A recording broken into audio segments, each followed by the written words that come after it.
Okay? Ang message ko po ngayong umaga is, desire God to reign in your life. Sabihin natin, desire. Kapag sinabi nating desire, ito ay hangarin ng iyong puso. What is your heart's desire today? What is your heart's desire this morning? What is your desire this Christmas?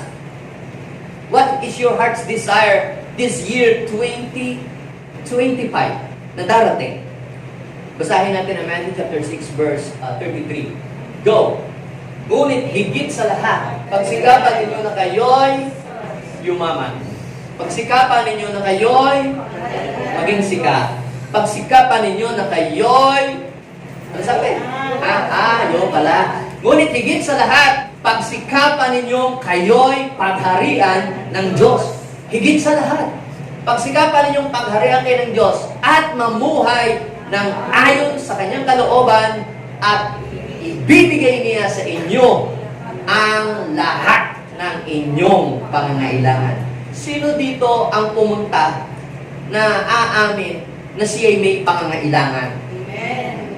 Sino dito pumunta na aamin na mayroong kulang sa buhay niya? Amen. Sino dito pumunta na aamin ang kanyang buhay ay hindi pa kumpleto at marami pang kailangan ayusin? Amen. Pero saan ka magsisimula ng pag-aayos? Paano natin sisimula at aayusin ang ating liku-liku at magulong buhay? Ito ay magsisimula doon sa kung sino ang gusto mong paghariin sa buhay mo. Kapag ikaw ang naghahari sa iyong buhay, ikaw ang nasusunod. Gusto mo ang nasusunod. Kahit di naman ako mag-church, pastor. Basta ang mahalaga, nasa isip ko si Lord. Okay lang naman yun. Hindi na, kahit di ako matin na fellowship na mga ganyan. Basta nasa puso ko si Lord. Okay na yun. Ibig sabihin, ikaw pa ang hari sa iyong buhay kasi yung gusto mo lang ang masusunod. Pero ano ba sabi ng Biblia? Ano sabi ng Bible? Higit sa lahat, pag sumakitan ninyo, pag sumakitan, pag pumilitan, sikapin mo, pilitin mo. I-desire mo sa sarili mo na paghariin ka. Ipaghariin mo si Lord. Ibig sabihin, sakupin ni Lord yung buong buhay mo, na siya yung mag-control, siya yung mag-decide para sa'yo, siya yung mag-lead para sa buhay mo.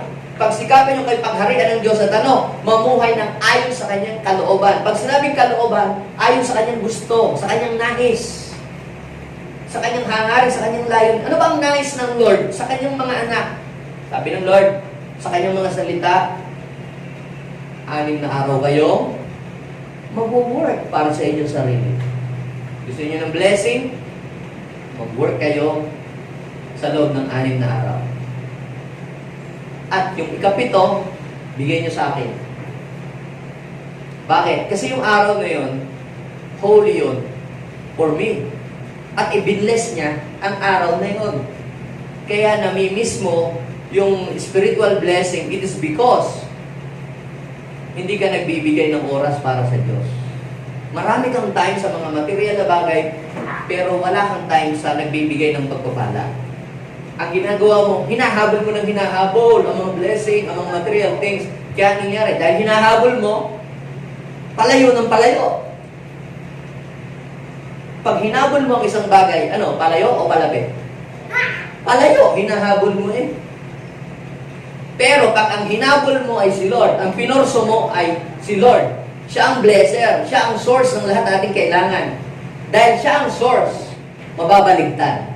Ikaw ang hahabulin ng blessing. Kasi hindi natin si Lord. Yan. Hindi ito gusto niya habulin siya ng pagpapala. Yung pagpapala na ang lumapit. Pagpapala na ang maghahanap sa iyo. Imagine mo nung ikaw ay nagko-construction, hanap ka ng opportunity. Wala. Dahil wala kang makitang opportunity, hinanap mo nila, pinurso mo na si God. Ngayon, ikaw naman yung hinahanap ng mga kliyente, nasaan na kasi paring bakit wala sa kanilang bahay? Meron akong project na ibibigay malaking project, mga 5 taong project. Di ikaw ang hinanap ng pagpapala. Kasi hindi itong gustong habulin ng pagpapala. Amen. Kunyari kay driver, o kaya bang habar-haban, o kung hanap ka ng pasahero, walang pasahero. Makapunta na nga lang sa church. ay nandun pala ang mga pasahero. O di pagkatapos ng paglabas ay nagbabaan, ay naghahanap ng tricycle. Uy, di yan, sakali. Di instant pasahero, wala nang hintay-hintay. Are you with me? Nakuha niyo po ba yung mga simpleng bagay na pag pinurso mo si Lord, yung blessing hahabol sa iyo? Kaya sabihin mo sa iyong katabi, yan pala ang sikreto para habulin tayo ng pagpapala. Ha? Ngunit higit sa lahat, pagsikapan ninyo na kayo'y pagharian ng Diyos. Ibig sabihin, do your best. Pag sinabi pagsikapan, it means to do your best. Make an effort. Yes, totoo naman, kahit hindi ka umattend sa church, ay magpapapala ka rin. Pero anong gusto ninyong pagpapala? Yung wisik o yung buhos? Yung tilamsik o yung buhos? Pag nagbukas kayo ng gripo, malakas ang bulos, no? At yung timba ay nakatapat sa gripo, ano mangyayari sa timba? Mapupuno. Yung timba dito sa kabila, tsaka yung sa kaliwa kanan na hindi nakasentro doon sa, mawibisikat din siguro yun. Mababasa din, pero ang mapupuno, yung na doon sa sentro ng kalooban. Amen? Do you get the point? Kaya pag ikaw ay dumadalo sa gawain ng Panginoon, nakasentro ka sa kalooban ng Diyos. At pag sila ay nagbuhos ng pagpapala, salong-salong lahat. Kaya sabihin natin, atin yun!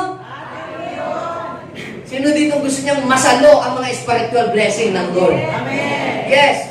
Monday, Tuesday, hanggang Saturday, nagbubuhos ang Diyos ng pagpapala kapag nagtatrabaho ka. Amen. Dapat yung Monday hanggang Saturday, doon ka nag-work. Dahil doon, bukas ang pagpapala para sa iyo. Pero during worship, nagbubukas din si Lord ng another door of blessing. Kaya lang kung wala ka, hindi mo masasalunod. Kaya sabihin mo sa iyong katabi, huwag kang papayag na mamimiss mo ang mga pagpapala na ibubuhos ng Diyos. Kaya kita niyo yung mga laging dumadalo, napapansin ko sa kanila, pansin ko lang naman, mas blessed ang kanilang buhay doon sa mga hindi masyadong nadalo. Pansin ko lang naman. Hindi pang huhusga, hindi pang hahatol. Siyempre, mapapansin mo naman, di ba? Kaya sabihin mo sa iyong katabi, dapat mapansin ka ni Lord. At sino ang napapansin ng Diyos? Yung laging nakikita ni Lord. Kaya sabihin mo sa iyong katabi, pag lagi kang nakikita ni Lord sa church, Lagi kang nakikita ni sabihin mo sa iyong katabi, you are entitled to receive everything you need. Ayan, sabi doon, at mamuhay kayo ayon sa kanyang kalooban at ibibigay niya sa inyo ang lahat. Isigaw nga natin, lahat. Isa pa, lahat. Isa pa, lahat. Hindi lang ang iba, hindi lang ang ilan, hindi lang yung konti. Sabihin natin, isigaw natin, lahat ng kailangan mo, pambayad sa bahay, pambili ng lupa, pambili ng motor, pambili ng tricycle, papungunan sa negosyo, papaaral ng anak, pang-abroad, pang-placement fee, lahat! Pati pambayad sa Bombay, pambayad sa utang, pambayad, lahat! Sabihin mo sa ito namin, lahat! Yun. Pero ano ang kailangan natin gawin? Kailangan daw pong pagsikapan natin na tayo'y pagharian ng Diyos. Sabihin mo sa iyong katabi, desire God to reign in your life. Now, saan ba nagsisimula ang paghahari ng Diyos? God's reign starts from the inside, not in the outside. Ang paghahari ng Diyos po, ito ay nagsisimula sa loob, hindi sa labas.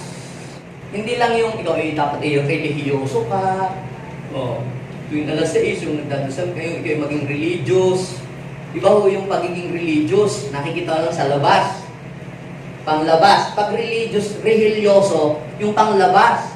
Magdadasal, tapos mura naman ang mura. Diba? Nakikita lang, sa labas lang. Hindi yun ang pinaghaharian ng Diyos. Hindi ganun ang paghahari ng Diyos. Ang paghahari ng Diyos ay nagsisimula sa loob, sa puso ng tao. Minsan, sa Lucas chapter 17, verse 20 and 21, mayroong mga Pariseo, at saka po mga scribes na lumapit sa Panginoon at nagtanong, kailan daw itatatag ang kaharian ng Diyos? At ang sabi ng Panginoon, anong sabi? Ang pagsisimula daw po ng paghahari ng Diyos ay wala daw pong makikitang palatandaan. Ay, nagha-hallelujah siya, nagpe-praise the Lord, naghahari na ang Lord sa kanya. Ay, nagiging religious siya, ay nako siya, naghahari na ang Diyos sa kanya. Anong sabi ni Jesus? Sa verse 21, at wala ding makapagsasabi na nagsimula na doon o nagsimula na din. Nagsimula na roon o nagsimula na rin.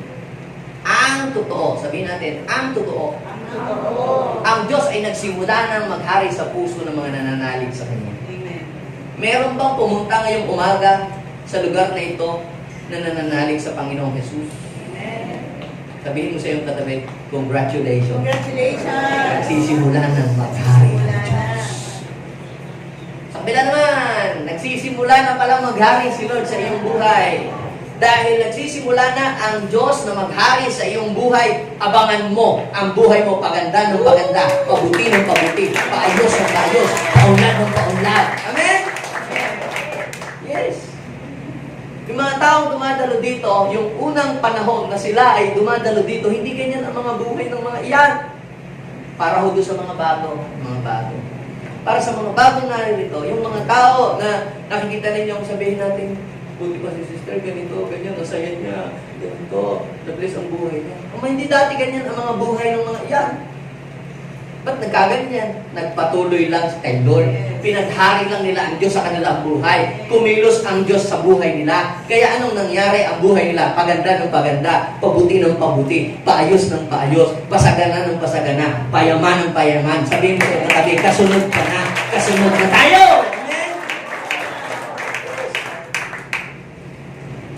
Kinakailangan nating magpatuloy. Kinakailangan nating i-desire ang paghahari ng Diyos. Higit pa sa anumang material na bagay dito sa mundo. Marami po, kaya lalo silang nagiging broke. Ano ba ang broke? Laging kapos, kulang, Hirap. hirap, gipit. I am broke, man. At saka broken-hearted. Bakit? Kasi mas hinahabol nila at pinupurso ang blessing kaysa sa blesser. Are you with me? Ano ba ang blessing? Ang blessing, yung mga material things na nakikita natin, na meron ng iba na wala tayo. So dahil sa mga gusto natin ng mga ganito, hinahanap natin kung saan-saan, pero still we are broke. Kasi ang hinahabol natin ay blessing. Pero ang tinuturo ng Panginoon, kasi sabi niya sa mundo, sabi, huwag kayong pag binasa niyo the whole context, sabi ni Jesus, huwag kayong mag-worry sa inyong kakainin, sa inyong mga iinumin, dadamitin, at sa mga pangailangan nyo, alam na ni Lord na kailangan nyo lahat yan.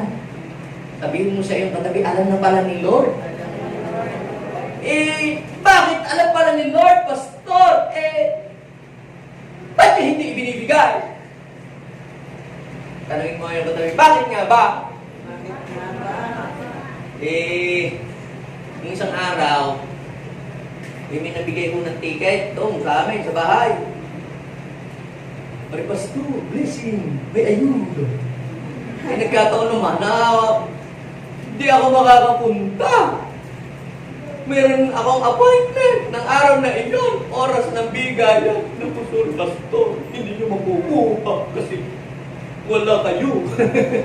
Now, what is the point, ha? Ganon din.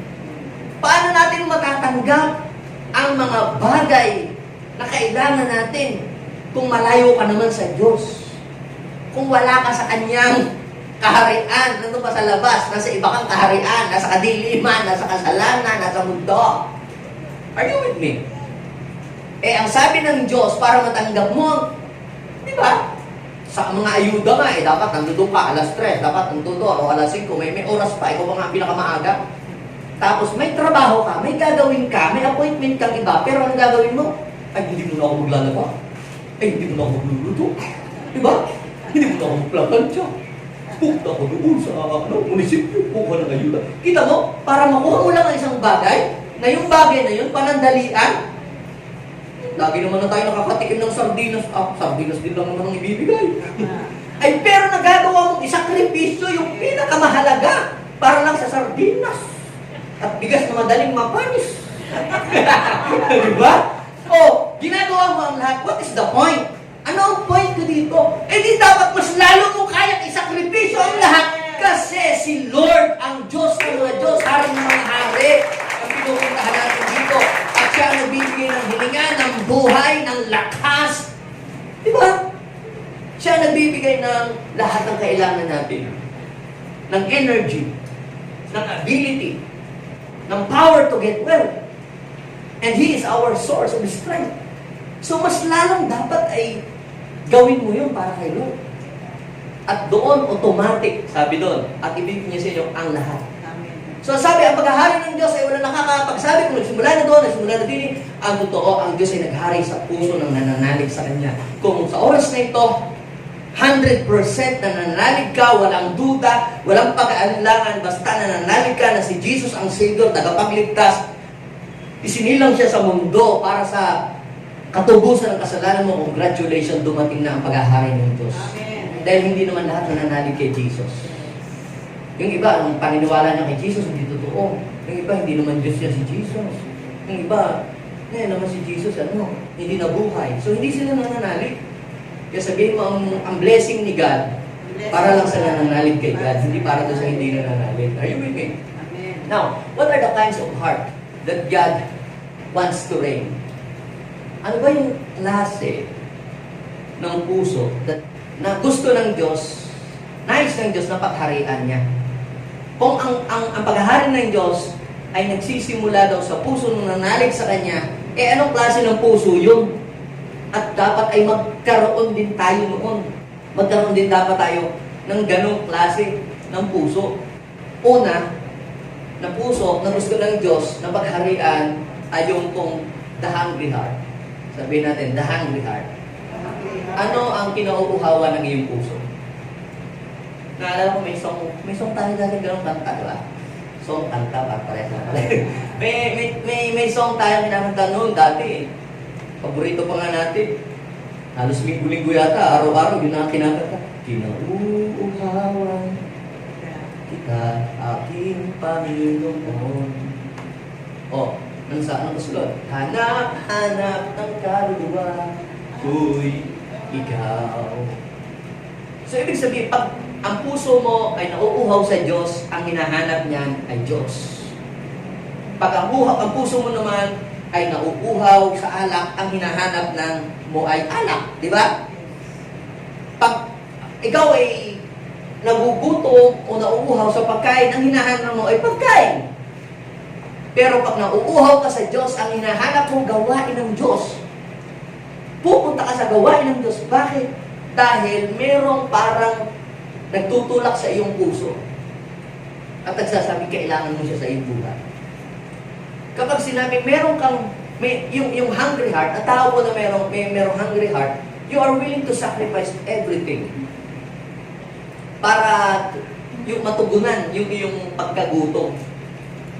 Di ba, pag gutom ka, kahit tinatamad kang bumangon, babangon ka dahil para makakain ka. O pag nauuhaw ka, pag gabi, pag nauuhaw ka, kahit inaanto ka, pipilit kong bumangon, pumunta sa rep para kumuha ng tubig na mainom. Kasi nauuhaw ka. Ibig sabihin, kahit na yung iyong physical condition or hindi maayos yung kapaligiran, pero you will do your best. Ang isang taong merong hungry heart ay desire niyan na makatagpo lagi ang Panginoon. Kaya iba po yung tao na nag-worship na may hungry heart. Hindi lang yung mahal kita, Panginoon. Tagal naman ang pakanta. Ay, ngawit na ako. Ano ba tagal naman? Walang hungry heart yun. Ang mga gutom na tao, walang pakialam yan. Maubusan kayo. Basta ako kakain ko. Di ba? Ay, yung taong merong hungry heart, pag nagpuri sa Diyos, wala yung pakialam doon sa mga nasa tabi. O wala siyang pakialam, no matter the hour, kung anong oras na. Basta, i-worship niya si Lord. Yung mga taong may hungry heart, masabi po ng Bible, basahin po natin, Matthew 21, verse 31-32. Sa Bible, mga kapatid, ang tinitingnan ng Diyos ay hindi yung accomplishments. God is not looking for your accomplishments. Ano ba ang nagawa mo? Ikaw ba ay mahilig tumulong ka siguro sa charity? Yeah. Ikaw ba ay mapagkawang-gawang tao? Yeah. Ikaw ba ay sinners? Ay, ayoko sa mga yan. Hindi ganun si Lord. God looks at the heart. Makasalanang ka man tao, o masamang tao, o ikaw man ay may mga nagagawang bagay na hindi maganda.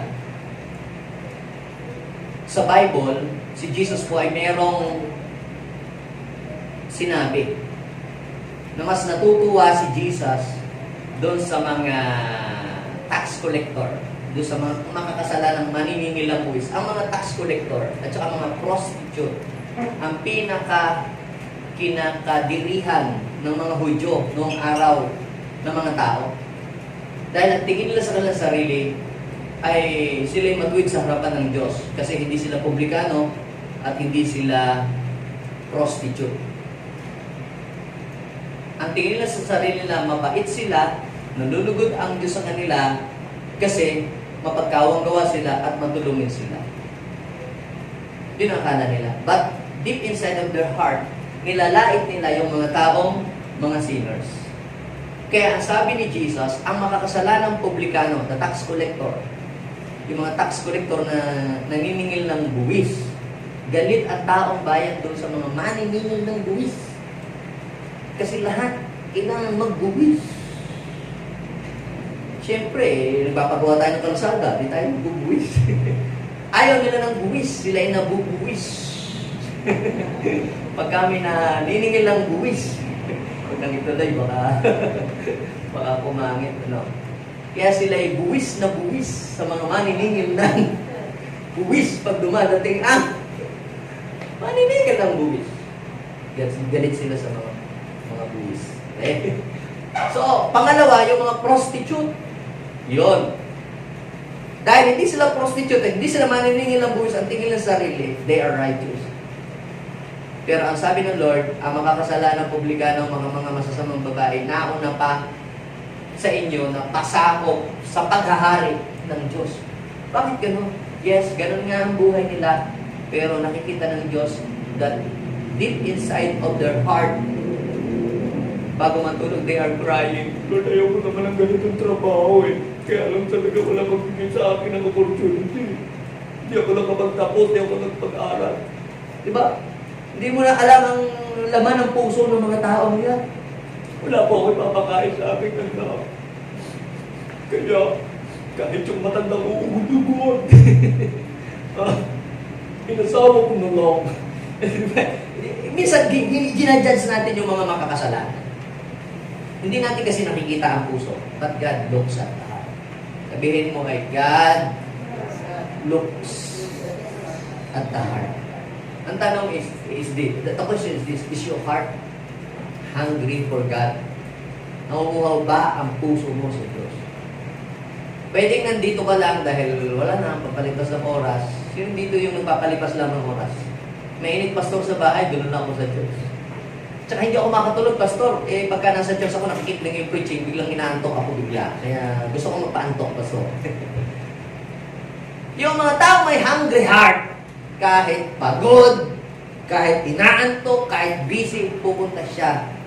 Dahil ang kanyang puso ay gusto niyang masatisfy ng presence ni Lord. Sino dito yung pumunta ay gusto niyang masatisfy ang kanyang puso ng presence ni Lord? You have a hungry heart. Congratulations. Sabi doon, ang mga makakasalan doon, publikano at mas mga babae na nauna pa na magpasakop sa paghahari ng Diyos. Bakit? Kasi, ang sabi sa verse 32, ganito, sapagkat naparito sa inyo si John, nangaral siya. At sabi, ipinakilala daw po ang matuwid na pamumuhay. Sinier nila na kahit sila ay may mga nagagawang kasalanan sa buhay, may pagkakamali, still God can forgive them. God can change their lives. God can give you a hope. Kaya pa rin ayusin kayo. Naniwala na sila pala'y may pag-asa pa sa buhay kahit ganun ang buhay nila, kahit buhay nila liko, kahit masama ang buhay nila, may pag-asa pa pala sila. Sabi ni John nung siya po ay nag-preach. Kaya po, sabi, ipinakilala ang matuwid na pamumuhay. Pero yung mga taong ang tingin sa sarili ay matuwid, na hinahamak yung mga publikano at saka prostitute na sa puso nila ay nilalait ang ibang tao. Sila yung hindi naniwala sa gospel. Pag sinisira ng Word of God, ay hindi ko kailangan yan. Doon sa kapitbahay namin, doon mo yan i-share kasi masasama sila. Ako hindi, mabait ako. Hindi para sa akin ang word na yan. Ay sayang, wala dito yung kapitbahay namin. Sana na isama ko para sa kanyang message. Ikaw nakarinig, para sa iyo yun. Ano ibig sabihin mga kapatid? Yung kapag ka ang mensahe na dumating sa iyo, iniisip mong hindi para sa iyo, para sa iba, ibig sabihin, tinatanggihan mo yung paghahari ng Diyos. Di ba? Minsan, pag tayo nakakarinig ng message, ouch! Parang ako yun ah. Parang ouch. Ano pong ibig sabihin? Pag nasasaktan ka sa isang sa mensahe na yung naririnig, eh, wala naman akong alam sa mga pinagdadaan nyo sa buhay. Pag nasasaktan ka, it means God is doing something. May nire-repair si Lord. May ino-opera si Lord sa'yo. May tinatanggal ng mga spiritual cyst para ang buhay mo ay maging maayos. So ano ang sabi? Yun daw pong mga nakilala, yun daw pong pinakilala ang matuwid na pamumuhay, pero hindi daw po tinanggap. Tapos, hindi daw nila pinaniwalaan. Pinaniwalaan ng mga makakasalanan, nakita nila ito, subalit hindi pa rin daw po sila nagsisi at tiniwala sa Kanya. So ano pong ibig kong sabihin? Gaano man kadumi o kasama ang iyong buhay, ang solusyon pala dyan, maniwala ka at manalig sa Panginoon. At aayusin niya ang iyong buhay. Amen? Ayun. Ang pangalawa, na klase ng puso na gusto ng Diyos na kanyang pagharian ay the repentant heart. Di ba yung mga publikano, sabi, at mga tax collector, at saka mga prostitute, nagsisi sila nung marinig nila ang mensahe ni John. Repent, for the kingdom of God is at hand. Pagsisihan ninyo ang inyong mga kasalanan sapagkat malapit na ang paghahari ng Diyos. Nagsisi po sila at tinanggap nila ang salita ng Diyos. Ang tawag po doon, repentance. Pero po dalawa pong lalaki na pumakyat po sa templo para po mag-pray. Sa Lucas chapter 18. Ikinuwento ito ni Jesus para turuan, i-educate yung mga tao. Ang tingin nila sa sarili nila ay matuwid. Tapos hinahamak naman yung ibang kapwa nila. Kaya sabi, merong isang umakyat na pariseo sa templo, tapos nagdasal. At ang kanyang dasal, puro mabubulaklak ang kanyang salita. Ang gaganda ng kanyang mga sinasabi. O, Diyos ako nagpapasalamat sa iyo. Sapagkat ako'y mabuti. Sapagkat ako'y, sinusunod ko ang iyong mga utos. Tsaka ako'y nag-iika po, nagpapasting din ako. Hindi ako masama, katulad ng iba dyan. At saka yung isang yun. Makasalanan yun, ako. Mabait ako. Wala akong inaagabyado. Magaganda, mabubulaklak. Puro maganda ang kanyang sinasabi. Pero sa totoo lang, our righteousness is like a filthy rag in the eyes of God. Sabi ng book of Isaiah, I think 64, our righteousness is like just a filthy rag in the eyes of God. Ito kung ating mga kabutihan, sinasabi natin nagawa nating mabuti, ay para lang daw kung maruming basahan sa harap ng Diyos. Eh, tingin natin, parang ang linis na, pero sa Diyos ay madumi pala eh. Ngayon, nag-pray naman yung publikano, yung tax collector, sasabi ko sa inyo kanina, ano kanyang prayer niya? Panginoon, patuwarin niyo po ako. Ako po isang makasalanan. Tignan niyo, wala siyang nasabi. Walang mga palabok.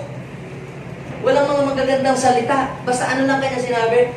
Inamin niya, Lord, ay masina. Hindi po ako karapat-dapat. Ang tawag doon, repentance. Sabi natin, repentance. Yung mga, kaya sabi ng Lord, alam nyo, mas umuwi yung taong yon na masaya, maluwag ang damdamin, at peaceful, kaysa dun sa isa na ang daming mga sinabing mga magagandang salita, pero hindi naman nag-repent. So, ibig sabihin, ang paghahari pala ng Diyos ay malapit doon sa mga taong kapag nakakagawa ng hindi mabuti, nagsisisi sa Diyos. Ang tunay pong repentance, di ba may mga tao, bakit? Ako na bang kakagawa ng mali? Siya din. Bakit? Ako lang ba ang nakagawa ng kasalanan? Siya rin. Ang true repentance, mga kapatid, yung tao may repentant heart, kapag nagkamali at na-rebuke, hindi na nalinisin, hindi na nagtuturo ng iba, inaamin na lang niya ang kanyang pagkakamali. Ang tawag doon, repentant heart. Ang tao may repentant heart, ay siya po ay mayroong willingness na surrender ang anumang bagay sa Diyos na hindi nakakalugod. Ito po ay willing to change himself, to turn away from sin. At ang pangatlo ay yung po tinatawag na, ano yung una? The hungry heart, the repentant heart, and humble heart. What is the meaning of humble heart? Pag sinabi natin humble heart, yung nagmakayupo, at parang nagpapaawa. Okay? Hindi yun. Natawag doon, false humility. Pwede namang, ayoko nga magsuot ng alahas, Pasko. Ayoko magbihis ng bagong damit sa Pasko kasi para ako'y maging humble. Para daw may humbleness. Hindi po yun. Yes, pwede kang nakarelo, nakasasakyan na maganda. Pero ikaw ay humble. Ano ba yung ibig sabihin ng humility? Yung si Lord ang itinataas mo sa buhay mo, hindi ang iyong sarili. Hindi yung iyong achievement, ang iyong ipinagyayabang, kundi ang iyong ipinagmamalaki, yung kabutihan ng Diyos sa iyong buhay. Pag sinabing humility, si Lord yung madadakila, ikaw ay willing na si Lord yung siyang madakila, makilala, hindi ikaw. Ang pinagmamalaki mo si Lord. Alam mo naman yung tao mayabang.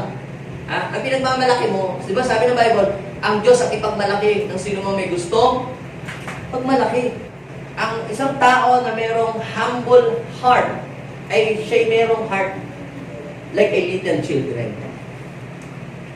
Ang mga little children, pag pinagsabihan mo, walang sabi, opo, sorry po, sige po. Di ba? Hindi na nakikipagtalo sa mga matatanda. Di ba? Ganun lang sasabihin sa inong batang paslit. Anong ibig ko sabihin? Pag minsan tayo, nire-rebuke ni Lord. Sorry Lord. Sige Lord, ayusin ko po ang buhay ko. Sige Lord, I will obey. And that is humility, humbleness. Bakit Lord? Ako lang ba masama? Kadami naman dyan kriminal. No, hindi nag-repent ko kay Lord. Bakit? Sila ang dapat mag-repent. Ako hindi. Walang inaaragab yan ng tao. Ang tawag doon, pride. Kaya sabihin mo sa iyo katabi, walang matuwid, wala kahit isa. Walang matuwid. Alam ng Diyos yun. Ang kailangan lang ay ikaw ay handang umamin ng iyong pagkakamali. Ang tao may the humble heart, siya ay willing na aminin ang kanyang pagkakamali. Tingnan ninyo. Ang sabi po ni Jesus doon sa Matthew chapter 18, verse 1 to 4, dahil yung mga alagad ni Jesus ay nagtatalo-talo at nag-aaway-away kung sino daw pinakamagaling, sino pinakadakila. Aba, yung ginawa ni Jesus, tinawag niya ang isang bata at pinalapit sa kanya. Kasi yung mga alagad niya, tinatanong siya kung sino daw ang great. Pero sabi ni Jesus doon sa bata, boy, halika. Tapos pinatayo doon sa kanyang harapan. At ang sabi ni Jesus, tandaan nyo. Sabi ni Jesus, tandaan nyo, kapag hindi kayo nagbago at naging katulad ng bata, hindi kayo makakapasok sa kaharian ng langit. Ano yun, Pastor? Next Sunday, magdadayaper na lang ako at pampers.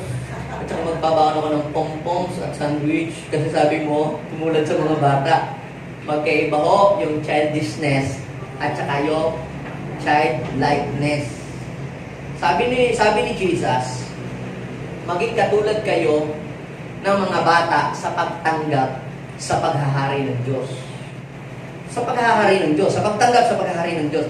Yung childishness, yan yung ikaw ay matampuhin, pag hindi naibigay ang gusto, pagka isang bagay hindi niya naibigay sa kanya, nagtatampo na, hindi nadadalo, childish yun. Yung childishness, yung lagi nagtatantrum. Yung childlikeness, ano ba yung ugali ng bata na gusto ng Diyos pagdating sa pagtanggap sa kaharian niya? Kita nyo, sa lahat ng mga gawain namin na inopen sa iba-ibang mga outreaches, ang laging unang-unang napunta doon, ang mga bata. Ang mga bata po, they are excited when it comes to paghahari ng Diyos. At saka yung mga bata, pag nagkwento ka, kahit paulit-ulit yung kwento, kinig na kinig sila palagi. They are teachable. Sabi natin, teachable. Sino din may anak na bago matulog, Mami, Daddy, kwento. Ako yung naubusan ng kwento, kaya nag-invento na ako ng kwento. Muy-muy at siningning. Nakapatulog. Alam nyo, gabi-gabi, Daddy, muy-muy, ning-ning. Daddy, muy-muy, ning-ning. Sabi ng mga bata, ano ibig sabihin? Paulit-ulit lang ho yung kwento. Pero bakit gusto-gusto pa niyo makinig? Ano ibig sabihin? They are willing to learn. Eh tayo ang matatakay, narinig ko na yung preaching ni Pastor. May preach niya tayo next year, next month. Eh alam ko na yan, nabasa ko na rin yan. Hindi ka na, parang ayaw mo nang makinig. Pero yung mga bata, they are hungry to learn and to know something. Ano pa? Ang mga bata po sila ay easy to forgive. Ang mga bata, ayaw ko sa'yo! Hindi tayo bate! Kaaway sila. Tapos mamaya, naglalaro na uli. Eh mga matatanda, 10 taon na, hindi pa nagkikibuan. nasa isang bahay lang yun. Gusto ng Diyos maging kagaya din tayo ng mga bata na madali tayo magpatawad. Yun ang ibig sabihin ng maging katulad kayo ng mga bata. Nakalagay mo yan sa Mark chapter verse 10 to 16. Maging katulad kayo ng mga bata. Sabi doon na sa 1 Corinthians 14 verse 20, huwag kayo mag-isip bata. Kundi tumulad kayo sa mga bata. Yun. Na walang malay pagdating sa kasamaan. Yung mga bata, kahit nakakita sila na nag-uusap, babae at lalaki, walang mali siya. Eh mga matatanda, siguro mag-jowa yun. Mag-jowa sila. Mag-uusap, mag-jowa agad. Hindi ko pwedeng magkapatid muna. Jowa agad, ano kaisip, di ba? Eh mga bata, hindi nag-iisip ng malaswa. Ano pa? Ang mga bata po, mga kapatid, sila po independent. Diba? Ang mga bata, kita, pagbuhat niyo ang anak niyo, nakatulog na yan, wala na yung pakialam. Dahil nasa isip niya, ang thinking niya, pagbuhat siya ng daddy niya, mami niya, alam niya, hindi siya bibitawan. Sabihin mo siya yung katabi, basta ipinahawak mo buhay sa Diyos. Maging parang bata ka, manalig ka sa Diyos, hindi ka niya bibitawan. He will never leave you nor forsake you. Dependent ang mga bata sa ito yun, ang bata, yung pagiging dependence, ang mga bata, alam nila na hindi sila mabubuhay na wala ang kanilang mami, daddy, wala magulang nila. Are you with me? Yes.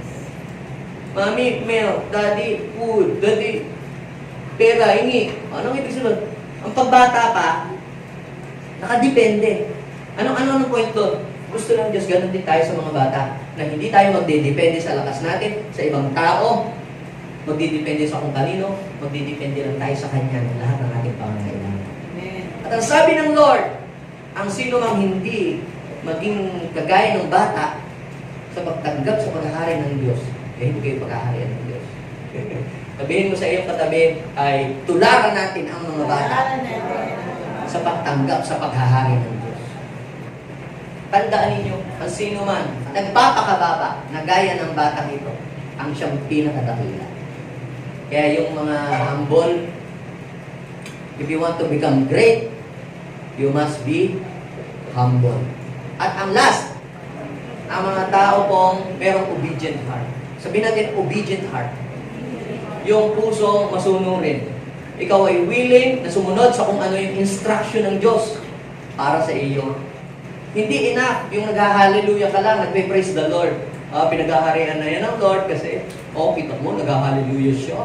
At saka nagpe-praise the Lord. Nag-hahari si Lord sa Kanya. Hindi ho yun ang palatandaan ng pinaghaharian ng Diyos. Yung nag-hallelujah at saka nagpe-praise the Lord. Kahit nga si Bamboo, nag-hallelujah din, nagpe-praise the Lord din. Di ba? Si Bamboo. Hallelujah! Hallelujah! Di ba? Nag-hallelujah din yun. Pinaghaharian ba siya ng Diyos? Hindi ko alam. Sabi ni Jesus sa Matthew chapter 7 verse 21, marami ang tumatawag sa akin ng Panginoon, Panginoon. Pero hindi ito nangangahulugan na makakapasok sila sa kaharian ng langit. Just say hallelujah. Let's sing hallelujah. Hindi ibig sabihin nyo, pasok ka na agad sa langit. Ano ang tinitingnan ng Diyos? para ikaw ay maging karapat-dapat sa kanyang paghahari. Ha? God is looking for an obedient heart. Sabihin, obedient heart. Hindi lang daw yung nasabing Panginoon, Panginoon. Hindi ibig sabihin papasok mo sa kaharian ng langit. Ang mga tao lang na sumusunod sa kalooban ng aking amang nasa langit ang mapapabilang sa kanyang kaharian. Ibig sabihin yung mga tao ginagawa yung salita ng Diyos.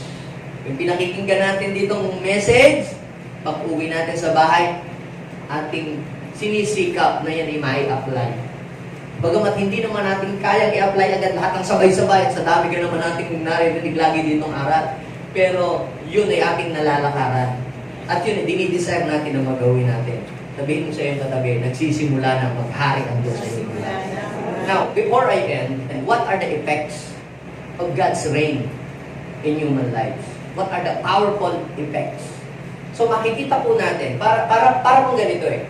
Kapag ang isang tao ay nagte-take ng glota tayo. Clorox yun, di ba yung pagka may mancha ang damit, ginagawa. Yung glota, antioxidant, na ang side effect niya, pag kinain mo siya, puputi ang iyong balat, pati siko, lahat, magiging parang puti. Na hanggang sa ito, parang anemic na. Ano ibig sabihin? Pag nagte-take ka noon, merong effect. Nakikita. Visible effect sa buhay ng isang tao. Ngayon, ganun din. Kapag ang isang tao, dumating sa kanya ang paghahari ng Diyos, merong powerful effect ito na makikita ka sa kanya. Maybe weeks, or past week, or years. Makikita mo sa kanyang buhay. Kagaya ni Zacchaeus, the tax collector, at saka po sila Mary Magdalene. Ano po ba ang mga nangyari sa kanilang mga buhay? So, tingnan natin ang buhay ni Zacchaeus. Sino ba si Zacchaeus? Si Zacchaeus ay isang tax collector na naiinisan ng maraming Hudyo during his time. Dahil ang tingin po nila sa paniningil ng buhay sa isa pong napakaruming trabaho. So isang araw, si Jesus po ay naglalakad po sa Jericho, may isa pong tao na ang pangalan po ay si Zacchaeus. Isa po siya tax collector, pinuno siya ng mga Hudyo. Siya po ay maniningil ng buwis. Ano sabi sa verse 3? Bagamat siya ay makasalanan, na ang tingin ng tao siya ay napakasama. Sa verse 3, meron siyang desire. Sabihin natin, desire. Na makatagpo si Jesus. Na makilala si Jesus. Sinikap niya makita si Jesus upang makilala kung sino ito. Sino dito gustong makilala si Lord sa kanyang buhay? Ngayon, kung ang desire mo ay makilala si Lord at ang paghahari ng Diyos, yun din ang hinahanap ng Diyos dito. Sino ba yung ang desire niya ay gustong pagharian ng Diyos? Yun ang target ni Lord dito sa atin. Dahil desire niya na makilala si Lord, pinagsikapan niya na makita si Lord, kaya lang ang problema, may yung height niya. Hindi niya makita dahil ang daming tao. Kaya ang ginawa niya, gumawa siya ng paraan. Kaya sabihin mo sa'yo, kung pag may gusto pala, para may paraan. Umakyat sa puno. Doon sa lugar kung saan dadaan si Jesus. Ano mo nyo, hindi niya inisip na pwede siyang mahulog sa pag-akyat niya. Pero, nung dumaan si Jesus, nakita niya si Zacchaeus at sabi niya, Zacchaeus, come down because today I must stay at your house. Ano sabi ni Lord kay Zacchaeus? Doon sa Luke chapter 19 verse 5, and when Jesus came to the place, he looked up and saw him and said to him, Zacchaeus, make haste and come down.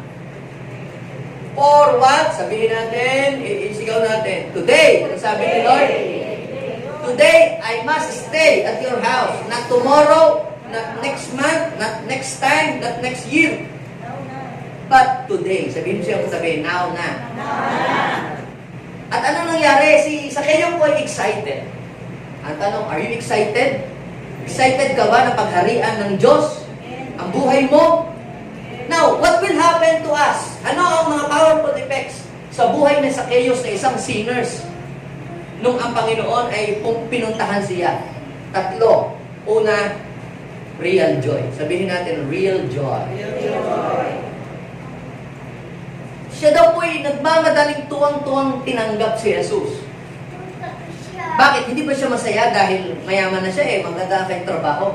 Actually, mga kapatid, ang mga bagay po na dulot ng mga material things ay temporary lang na maging masaya. Pag wala na ang lahat ng iyon, hindi ka na nagiging masaya. Pero yung real joy, hindi ito nakabase sa mga material things na meron ka. Kahit wala kang maraming handa, kahit wala kang maraming mga display sa bahay na para nagpapakitang Christmas na sa inyo, masaya ka dahil alam mo nag-ahari si Lord sa iyong puso. Kaya kahit hindi Pasko, nagagawa mong maging masaya dahil nag-ahari si God sa buhay mo. Kahit July, yung gipit ang buhay, at April, at ano ba yung mga walang araw na panahon. Hanggang pula. August, yan.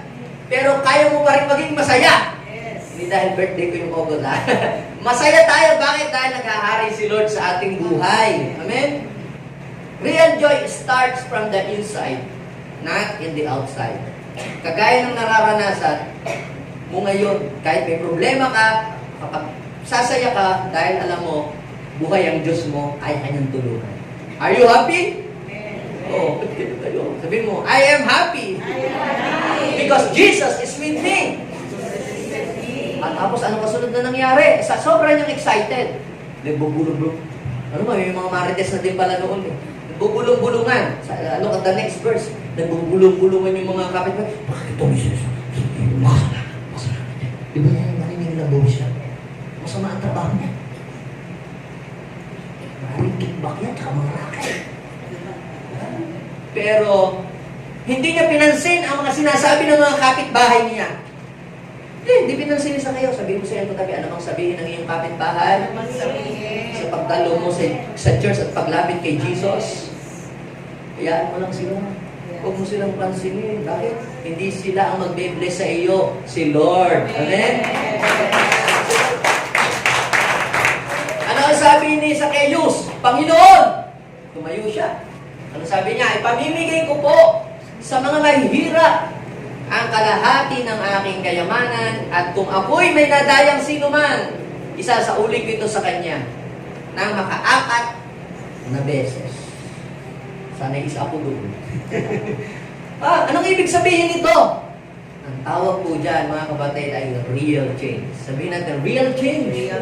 Dati noon, si Zacchaeus, nung hindi pa siya pinaghaharian ni Lord, puro pakabig, panghuhut-hut ang gusto niya. Basta gusto niyang agawin sa tao kung ano yung meron. Pero nung pinagharian na siya ng Diyos, anong nangyari sa kanya? Nagkaroon po siya ng tunay na pagbabago. Ngayon, nagkaroon na siya ng desire to help other people, to bless others. Dahil dati wala siyang heart na tumulong sa ibang tao. Gusto niya manglamang lang ng kanyang kapwa. Ibabalik ko po doon sa mga taong naloko ko at ang iniisip nilang dinaya ko sila. Babalik ko po. Ang tawag po dyan, mga kapatid, ay restitution. Sabihin natin, restitution. Ano po ba, Pastor Iyong? Nakakain po ba yun? Hindi. Pag sinabing restitution is a tangible act of repentance to correct a wrong. Isang uri ng kilos o gawa para itama mo kung ano yung mga pagkakamali mo sa buhay. Halimbawa, namamalengke ka, biglang sa paglakad mo, hindi ka nagdadahan-dahan, nasabit ka doon sa tray ng itlog, nabasag yung itlog na tinda, nung nagtitinda. Nang sasabihin mo, sorry po, Ale! Tapos bigla ka tatakbo, parang hit and run. Hindi, nagsorry na ako, tapos natakbo. Hindi ho yun ang repentance. Kailangan, kung ikaw talaga nagsisi, merong restitution. Ay, sorry po. Sige, babayadan ko po ang babayadan ko namin itlog na nabasag. At saka, kunin ko na lang po itong isang tray. Ito ho yung bayad. Yun ang tunay na pagsisisi. Ganon. Hindi yung nabuking ka ni Mrs. Na kayo ni Ginong pagkakamali sa buhay. Sorry.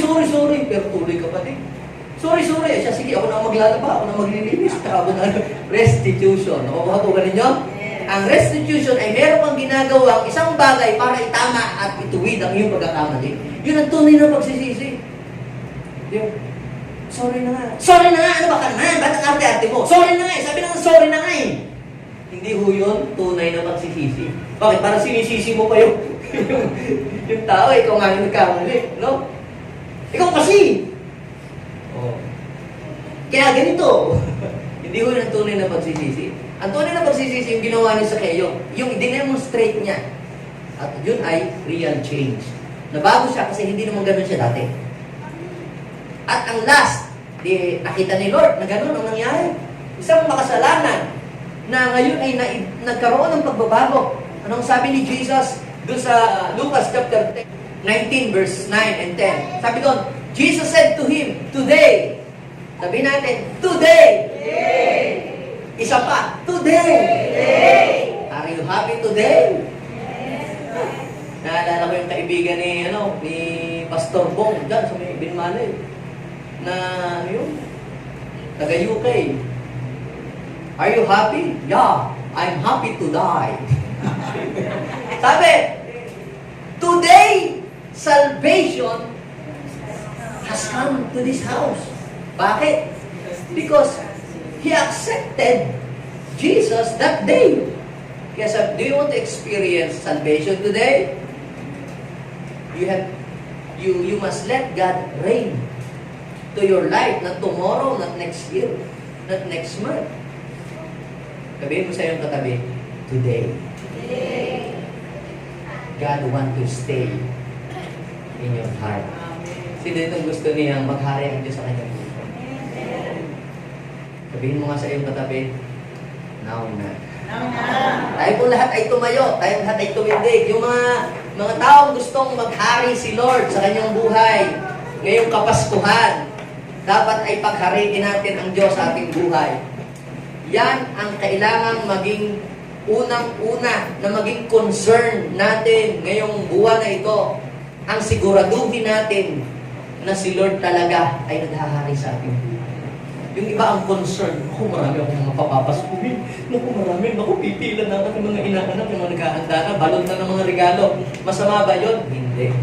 Pero dapat ang maging unang-unang maging concern mo this season of Christmas ay makita mo sa iyong sarili at masigurado mo, matiyak mo na talaga ba nga bagang ang Diyos nga ba talaga ay naghahari sa iyong buhay. Bakit?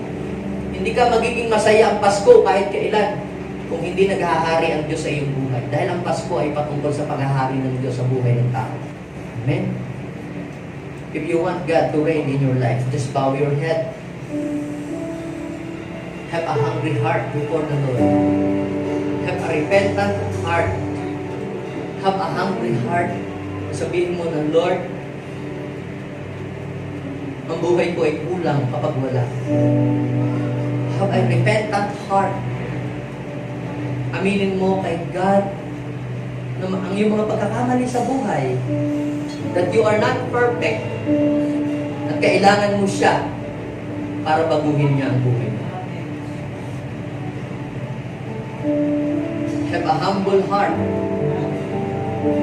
Humble heart. Sabihin mo sa Kanya na wala kang magagawa kung wala siya. Have an obedient heart.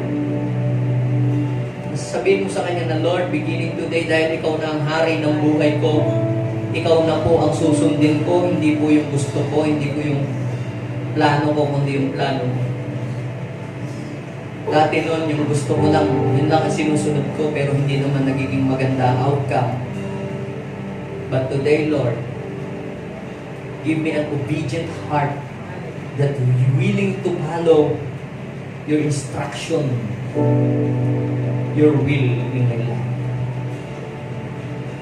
Yes, as you allow God to reign in your life, come on, you will experience the real joy, real change. Hindi natin kayang baguhin ang ating sarili. Kahit anumang relihiyon ng inyong pasukan o puntahan, hindi kayo kayang baguhin ang religion. No one can change us except God. Only God can change our lives. Kaya sa oras na ito, kapatid,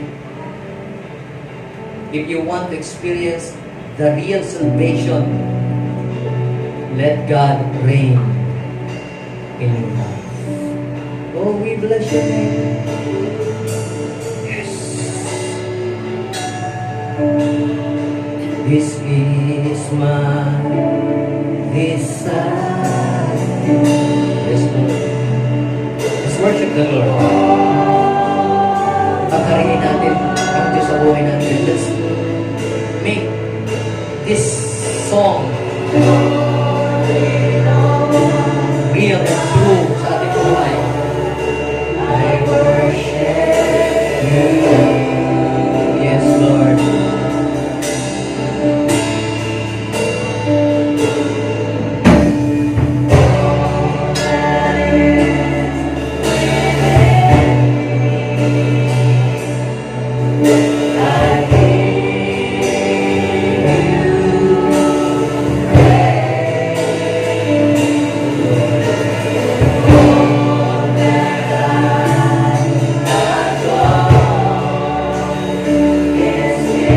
Yes, Lord. Sabihin natin sa Kanya, lahat ng gustong paghariin si Lord sa buhay niya, paghariin mo si Lord. Ibigay mo ang iyong buhay.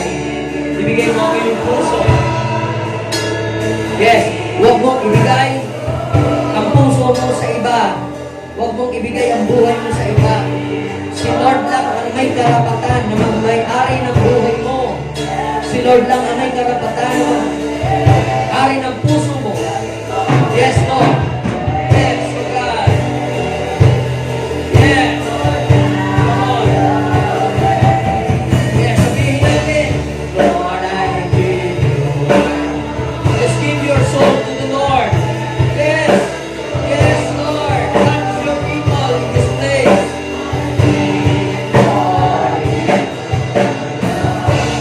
Every breath that I take, every thought that I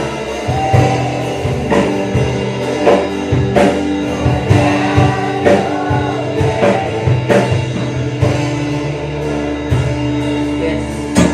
Do you want God to reign in your life, in your heart, in your family, in your career, in your business? Desire God to reign in your life. Tayo po'y manalangin. Ilagay po natin ang ating kamay sa ating puso at bigkasin po natin ang prayer na ito. Sabihin po natin, Panginoong Jesus, salamat po dahil binigyan mo ako ng halaga nang ikaw ay bumaba dito sa lupa para ko'y abutin at para ko'y tubusin sa lahat ng aking mga kasalanan. Panginoong Jesus, lumalapit po ako sa iyo. Inaamin ko po ang aking mga pagkukulang. Linisin mo po ang aking buhay sa lahat ng aking karumihan. Mula sa oras na ito, binubuksan ko ang puso ko at tinatanggap kita ng totohanan sa buhay ko bilang aking Panginoon at sariling tagapagligtas. Panginoong Jesus, maghari ka sa buong buhay ko.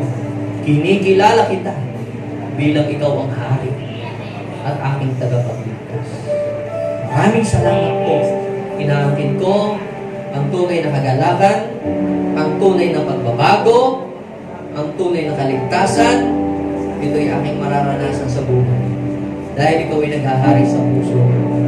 In Jesus' name, Amen. Ako na lang ang magpe-pray para sa inyo. Lord, bless these people, those who accepted you, accepted your rulership and kingship sa kanilang buhay.